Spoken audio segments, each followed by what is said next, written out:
সর্বস্তরে নারীর প্রতি বৈষম্য বিলুপ্তি এবং নারী পুরুষের সমতা অর্জনের লক্ষ্যে পদক্ষেপ চিহ্নিতকরণ প্রতিপাদ্য সামনে রেখে ১৫টি বিষয়ে ৪৩৩টি সংস্কার প্রস্তাবনা জমা দিল নারী বিষয়ক সংস্কার কমিশন।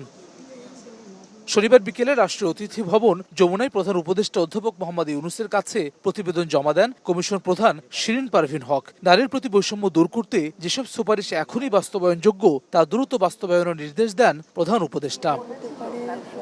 পরে ফরেন সার্ভিস একাডেমিতে সংবাদ সম্মেলনে কমিশন প্রধান জানান, পারিবারিক, সামাজিক ও রাজনৈতিক ক্ষেত্রে নারীর অধিকার আদায় ও সমতা নিশ্চিতে ৩ ধাপে সুপারিশ করা হয়েছে।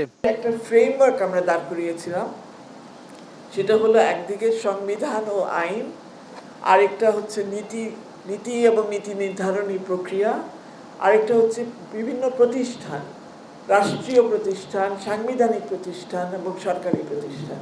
বিভিন্ন প্রতিষ্ঠানের কি করণীয় এবং তারা কি করতে পারে বা করতে পারে না।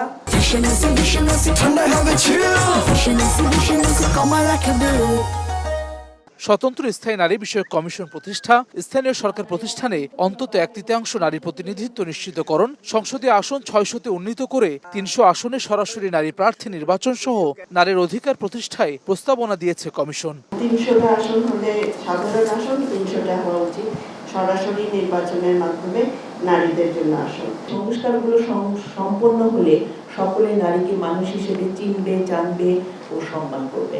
বিয়ে ও সম্পত্তি বন্টনে পারিবারিক আইনের পাশাপাশি নারী পুরুষের সমতা নিশ্চিতে নতুন আইন করার প্রস্তাব দিয়েছে কমিশন। একটা সিভিল অপশন রাখা, যারা নাকি ধর্মীয় বিধানের মধ্যে বিয়ে করতে চায় না, সিভিল লর আন্ডারে বিয়ে করতে চায়, সেই সুযোগটা তৈরি করে দেন। গত বছরের 18 নভেম্বর মন্ত্রিপরিষদ বিভাগ 10 সদস্যের নারী বিষয়ক সংস্কার কমিশন গঠন করে প্রজ্ঞাপন জারি করে। শিশুকাল থেকে সকলকে বোঝাতে হবে। হাসান ওয়ালি, সময় সংবাদ, ঢাকা।